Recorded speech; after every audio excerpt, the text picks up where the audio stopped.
It was a rainy afternoon in Atlanta, Georgia. The streets were wet, cars were splashing through puddles, and most people were rushing to get out of the cold drizzle. Rachel Morgan had just finished her shift at a small design studio. She was tired, but like always, she stopped by her favorite bakery on the corner of Jefferson Street.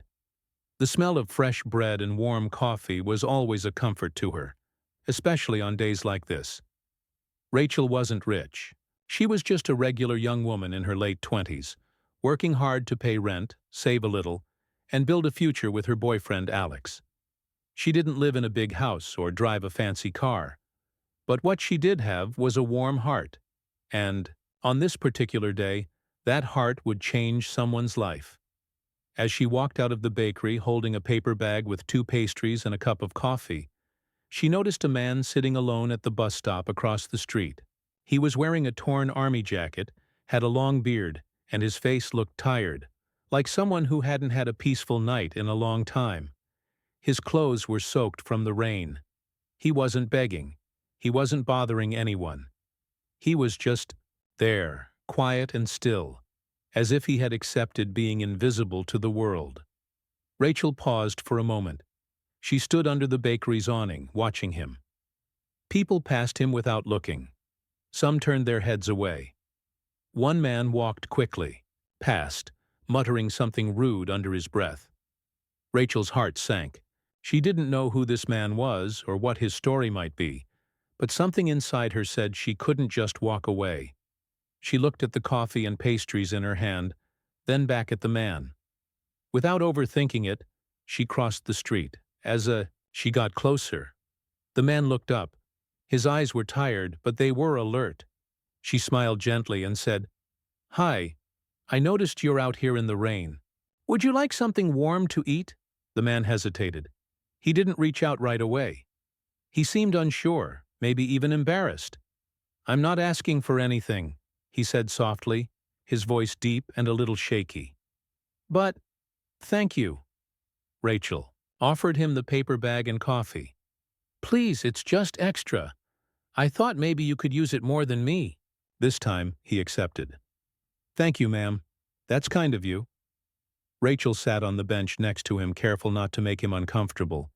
She didn't ask any personal questions. They sat in silence for a minute, watching the rain fall. Eventually, she asked, "What's your name?" He looked at her with cautious eyes and replied, "James, but most people call me Jimmy." "Nice to meet you, Jimmy." "I'm Rachel." He gave a small smile. "You're the first person to say that to me in a long time." It broke her heart a little. How could someone be so ignored? Over the next few weeks, Rachel started seeing Jimmy regularly. Every few days when she passed by that same bakery, she'd bring 2 sandwiches or some warm soup in a container. Sometimes Jimmy was there, sometimes not. When he was there, she'd join him for a few minutes, share a meal, and talk about small things. Weather, the news, or funny stories from her job. Little by little, Jimmy began to open up. He told her bits and pieces about his life. He had served in the U.S. National Guard for nearly 12 years. He had traveled overseas, been through dangerous missions, and had seen things that most people couldn't imagine. After returning home, he struggled with PTSD, post-traumatic stress disorder. The things he had seen haunted him. He couldn't sleep. He couldn't keep a job. He tried to get help, but the system failed him again and again. He lost his home, then his friends, then his family, and eventually he stopped trying. For years he drifted from city to city. He said Atlanta felt a little safer than other places, so he stayed. Rachel listened. She didn't interrupt. She didn't pretend to have all the answers. She just listened. She noticed something unique about Jimmy. He had dignity. Even though he was homeless, he never begged for money. He never asked for anything. He always said thank you when she brought food. He kept a small notebook where he wrote poems or notes to himself. Sometimes he quoted lines from books. He once told Rachel he used to be a high school English teacher before joining the military. One cold evening, she brought him a clean blanket. He was surprised. "I can't take this," he said. "It's yours," she insisted. "No one should sleep cold." Reluctantly, he accepted. And for the first time, Rachel saw tears in his eyes. "I don't know why you're doing this," he said. "But it's been a long time since anyone cared." Rachel shrugged. "Maybe someone just needed to remind you that you still matter." She never told Alex too much about Jimmy at first, not because she wanted to hide it, but because she didn't know how to explain it. It wasn't a big plan. She wasn't trying to be a hero. She just saw a man who had fallen through the cracks of society and thought, if she could make his day a little better, why shouldn't she? One day, she stayed a bit longer than usual, and Jimmy shared something he hadn't told anyone in years. "You know," he said. "Sometimes I sit here and wonder if anyone would notice if I disappeared. Then you come by with that goofy grin and hot coffee, and I remember, maybe someone would." Rachel smiled. "You're definitely noticed, Jimmy." That day, he handed her a page from his notebook. On it, he had written a short poem about the rain, kindness, and hope. She still has that piece of paper years later, but not everyone was as understanding as Rachel. Some people in the neighborhood started noticing her interactions with Jimmy. A few friends asked, "Aren't you worried? He could be dangerous." One coworker even warned her that she was wasting time on someone who didn't want help. Rachel disagreed. "Jimmy's not dangerous. He's just forgotten." She started asking around for shelters or programs for veterans. She even visited one herself to get pamphlets and information, thinking maybe one day Jimmy would be ready. At first he refused. "They all say the same thing. Fill out this form, wait 3 weeks, then maybe we'll talk," he said. "I've been through that maze. I'm tired." Rachel didn't pressure him. She just kept showing up. There was a quiet strength in her consistency. Rain or shine, busy. Day or not, she always made time. She treated Jimmy like a human being, not a problem. That simple act, kindness without condition, began to heal something inside him. He began smiling more, sitting straighter, writing again. Rachel never realized how much of a difference she was making. To her it was just lunch and a short chat, but to Jimmy it was proof that he wasn't invisible, that he still had value. Months passed, seasons changed, and the friendship grew. Rachel eventually told Alex about Jimmy more openly. At first he was concerned, but when he met Jimmy one afternoon, he was surprised by how polite and thoughtful the man was. "I didn't expect that," Alex admitted later. "He seems sharp." "He is," Rachel replied. "He just needs someone to believe in him." By the end of that year, Rachel's bond with Jimmy was stronger than ever. She didn't realize it then, but she had become the first person in a long time who saw the real man behind the rough beard and torn jacket. And Jimmy, though still unsure of what the future held, started to believe that maybe, just maybe, it wasn't too late to start again. He never asked for help, but Rachel gave it freely, never expecting anything in return. And neither of them knew that this small, quiet friendship, built in the rain with coffee and conversation, would one day lead to something that would shock an entire wedding. Something unforgettable was coming. But for now, all that mattered was this. On a rainy bench in Atlanta, two strangers had become something more than friends. They had become each other's reason to hope again. Rachel and Jimmy's friendship slowly grew deeper over the weeks and months. What began as small acts of kindness, sharing sandwiches, warm drinks, and shelter from the rain, started to build a quiet trust between them. Jimmy, who had once been a proud soldier, a man with discipline and purpose, was now a fragile soul, hiding behind a rough exterior. Yet Rachel never saw just the homeless man on the bench. She saw the person beneath. Jimmy's story was complicated. He didn't tell it all at once, and he didn't share every painful detail right away. But little by little he allowed Rachel to see the burden he carried. He told her about his years in the National Guard, where he had trained hard, fought, bravely and made friends who became like family. He spoke of the missions overseas, places where danger was constant and peace was a distant memory. He told Rachel about the nightmares that haunted him after he came home, how sleep had become impossible, how memories chased him during the day, too. Rachel listened carefully, never rushing, never judging.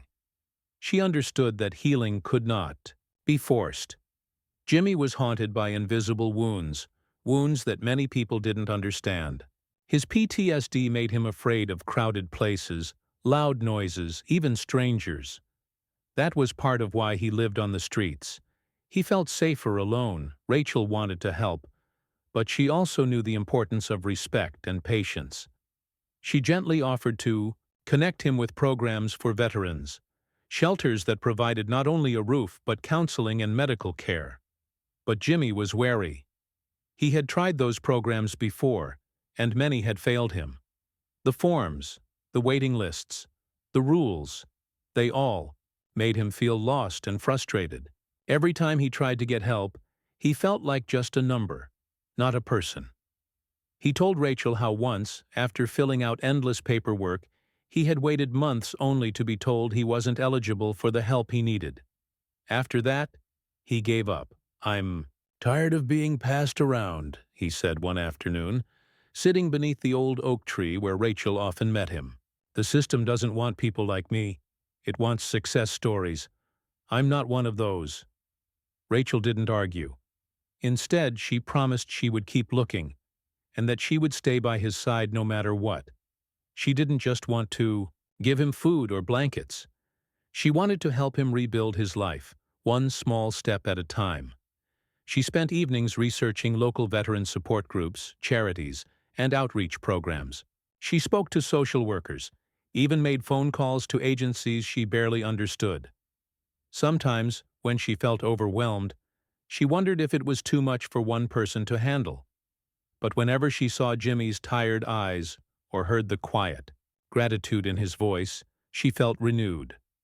Meanwhile, the small neighborhood around the bakery started to notice Rachel's visits.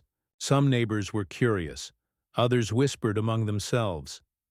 They wondered why a young woman like Rachel would spend so much time with a homeless man. "Why do you bother?" a neighbor asked one day. "Because he's human," Rachel answered, simply. Not everyone agreed. Some warned her to be careful. "You don't know what people on the streets are capable of," they said. "You could get hurt." But Rachel was never afraid. Jimmy had never been violent with her. On the contrary, he was kind and respectful, despite his hardships. Their friendship became a quiet story of hope and trust, shared over sandwiches and coffee. Jimmy began to show signs of change. He started writing again in his small notebook, jotting down poems and thoughts. Rachel loved reading those poems aloud, seeing the flicker of light in his eyes. One chilly evening, Rachel found Jimmy sitting on the bench with a sad expression. "What's wrong?" she asked. "I miss who I used to be," he said. "Sometimes, I feel like that person is gone forever." Rachel reached out and took his hand gently. "That person is still inside you," she said softly, "and we'll find a way to bring him back." Gradually, Jimmy agreed to visit a local shelter with Rachel. It was a small step, but for him it was huge. The shelter wasn't perfect, no place like that ever is. But it had other veterans who understood what he was going through. He met a counselor who specialized in PTSD and addiction, someone who didn't rush him or judge him. With Rachel's support, Jimmy started attending group meetings and therapy sessions. The first few weeks were hard. Old memories surfaced. Some days he wanted to give up. But Rachel was there, reminding him that he was not alone. Rachel's own life was moving forward too. She and Alex had been dating for years and were planning to get married. The wedding plans filled her with joy, but also a quiet sadness. She wished Jimmy could have a fresh start like that, a new beginning. She often thought about how far he had come and how far he still needed to go. One day, after a therapy session, Jimmy looked at Rachel and said, "Thank you for everything. You never gave up on me." Rachel smiled, tears in her eyes. You're worth it, Jimmy. Their story was not just about feeding a homeless man. It was about seeing beyond the surface, about patience, faith, and the power of kindness to heal even the deepest wounds. Rachel's small acts of compassion were making a difference, but the journey was far from over. They both knew that. Rachel's quiet kindness toward Jimmy had started to create ripples far beyond what she could see. Day by day, her small acts of feeding and listening were turning into something bigger, a hope that was slowly returning to a man who had long given up on life. Jimmy had always been a private person. He carried his burdens silently, and for years the streets had been his only home. But Rachel's unwavering care was changing that. He started to believe that maybe, just maybe, there was a life beyond the cold benches and rainy afternoons. Rachel's neighborhood began to notice. At first it was small things. The bakery owner would nod knowingly when she arrived with food for Jimmy. The bus driver would smile and give a friendly wave. Even some of the local shopkeepers who had never spoken to Jimmy before began to treat him with a little more respect. Rachel's kindness was showing others how to see Jimmy not as a homeless man, but as a human being with a story. One afternoon, a young journalist named Lisa, who was working on a story about veterans in the city, overheard Rachel talking to Jimmy at the bus stop. She was touched by their friendship and decided to write a small piece about it for the local newspaper. The story highlighted Rachel's dedication to helping Jimmy and brought attention to the struggles of homeless veterans. At first, Rachel was shy about the attention. She didn't want her good deed to become a headline or a cause for applause. She simply wanted to help her friend. But Lisa's article sparked conversations in the community. People started volunteering at veteran shelters, donating clothes and food, and supporting organizations that helped homeless veterans get back on their feet. Meanwhile, Jimmy was slowly turning a corner. With Rachel's gentle encouragement, he agreed to enter a rehab program that specialized in helping veterans with PTSD. This was a huge step for him. He had avoided shelters and programs for years, fearing they wouldn't understand him or that he would be judged. The first days in the program were difficult. Jimmy faced his fears head-on. The group therapy sessions were tough. Hearing other veterans' stories brought back painful memories. He struggled with trust, especially when it came to opening up about his own trauma. Some nights, he wanted to quit. But he kept going because Rachel never stopped believing in him. During this time, Rachel visited him often, sometimes bringing home-cooked meals and sharing quiet moments of encouragement. She never pressured him to hurry or be someone he wasn't. She simply showed up, proving that someone cared no matter what. Back in her own life, Rachel was busy planning her wedding with Alex. She was excited about the future but often thought about Jimmy. Would he be ready to celebrate with her one day? Could she share her happiest moments with the man she had helped rise from the streets? Then one afternoon, a letter arrived in the mail. It was from Jimmy. The handwriting was shaky, but filled with gratitude. "Dear Rachel," it began, "I'm in a place where I'm getting help. I feel hope again because of you. I don't know how to thank you enough."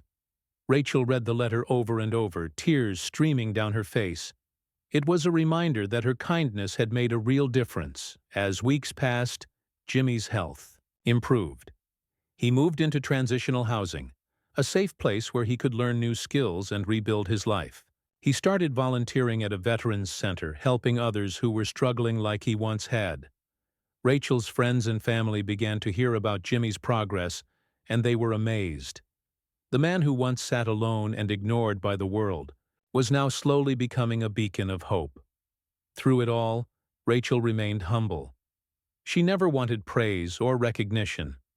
She only wished for Jimmy to find peace and a new beginning.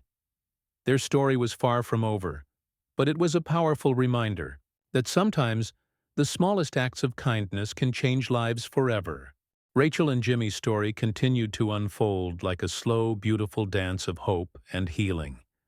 The years of hardship that Jimmy had endured did not disappear overnight, but with each passing day, a new chapter was beginning. Rachel's commitment, quiet and steady, became the anchor in Jimmy's life, something he could hold on to when the storms of his past threatened to overwhelm him. When Jimmy moved into the transitional housing facility, it was a big step. For someone who had lived on the streets, the idea of having a permanent roof over his head felt both strange and wonderful.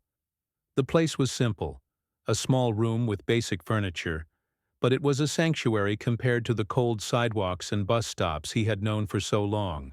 The walls were clean, and the nights were warm. For the first time in years, Jimmy felt safe. But safety was only part of the battle. Jimmy still wrestled with the memories that haunted him. He had nightmares, terrible, vivid ones that jolted him awake in the middle of the night. Sometimes he would wake up sweating and confused, unsure where he was. The flashbacks to combat and loss were a weight he could never quite shake. Rachel was there for him through it all. She listened when he needed to talk, held his hand when the fear became too much, and helped him find strength when he felt weak. She never judged or rushed him. Her presence was a quiet reminder that he was not alone. As Jimmy participated in therapy and support groups, he began to open up more. He met other veterans who understood his pain. He learned coping skills to manage his PTSD and found ways to express the emotions he had bottled up for years. Slowly, the man who had once been broken began to rebuild himself. Rachel's life was changing too. Her wedding day was drawing near. Alex, her fiancé, was supportive and kind. When he met Jimmy for the first time at one of Rachel's gatherings, he was surprised by the man's quiet dignity and gentle nature. "Rachel has told me so much about you," Alex said warmly. "I'm glad to finally meet the person who means so much to her." Jimmy smiled, feeling a sense of belonging he hadn't felt in a long time. The idea of Rachel's wedding brought both joy and nervousness for Jimmy. Joy because he wanted to celebrate her happiness, but nervousness because social events were still challenging for him. Large crowds and loud music could trigger anxiety, and he worried about how he would handle it. Rachel assured him, "You don't have to do anything you're not comfortable with. Just being there means a lot to me." As the wedding day approached, Rachel found herself reflecting on how much life had changed. A year ago, she was simply feeding a homeless man at a bus stop. Now she was preparing to marry the love of her life, with Jimmy as a guest, a symbol of hope and transformation. On the day of the wedding, the ceremony was held in a beautiful garden filled with flowers and sunlight. Rachel looked radiant in her dress, and Alex stood proudly by her side. Friends and family gathered, laughter and music filling the air. Jimmy arrived a little late, but when he walked in, heads turned. He looked different, clean-shaven, dressed neatly in a suit provided by the Veterans Program. His eyes were bright, his posture confident. For many, he was a living testament to the power of kindness and second chances. As the ceremony began, something unexpected happened. A group of men in uniform entered the garden, members of the U.S. National Guard. They stood respectfully at the back, their presence quiet but powerful. Rachel's eyes widened. She whispered to Alex, "I didn't know they'd be here." Jimmy stood quietly, but Rachel could see the emotion in his eyes. These were his brothers and sisters in arms, the people who had stood beside him in some of the darkest moments of his life. After the ceremony, the National Guard members approached Jimmy. They shook his hand warmly and thanked him for his service. Then, one of them handed Jimmy an official letter, recognizing his bravery and commitment to the country. The crowd cheered. It was a moment of honor, healing, and recognition that many thought Jimmy had lost forever. Rachel felt tears welling up. The man she had helped feed on rainy days was now being celebrated for his courage. The wedding reception was filled with stories, laughter, and new friendships. Jimmy shared his story openly, inspiring others. He talked about the struggles he faced, the mistakes he made, and the people who never gave up on him, especially Rachel. Rachel and Alex danced under the stars, surrounded by friends old and new. Jimmy stood nearby, smiling, feeling a sense of peace he hadn't known in years. The presence of the National Guard at the wedding was more than just a surprise. It was a symbol of how far Jimmy had come. It showed that no matter how lost someone might feel, there is always a chance for redemption and belonging. Rachel's small act of kindness had grown into a powerful story of hope, friendship, and love. And for Jimmy, it was the beginning of a new life. Rachel and Jimmy's journey, which had started quietly on a cold street corner, was now reaching a beautiful and hopeful chapter. After the wedding, the small community around them had begun to see the true power of kindness and the real stories behind homelessness and struggle. Jimmy, once a man invisible to most, was now embraced by people who cared. The support from the National Guard and local veterans groups gave him a new purpose. He wasn't just surviving anymore. He was living, helping others, and building a future. Rachel and Alex's wedding had been more than a celebration of love. It was a symbol of hope and community, proof that small actions could change lives forever. Jimmy felt proud, not just for himself, but for everyone who had stood by him. With new confidence, Jimmy began speaking publicly about his experiences. He visited schools and community centers, sharing stories about his service, his struggles with PTSD, and his path back from homelessness. His honesty touched many hearts, breaking down stereotypes and encouraging others to be kinder. Rachel continued to be by his side, always reminding him of his worth and potential. Their friendship was stronger than ever, built on trust, respect, and love that had grown in the hardest places. Together, they showed the world that even the smallest kindness can lead to the biggest changes.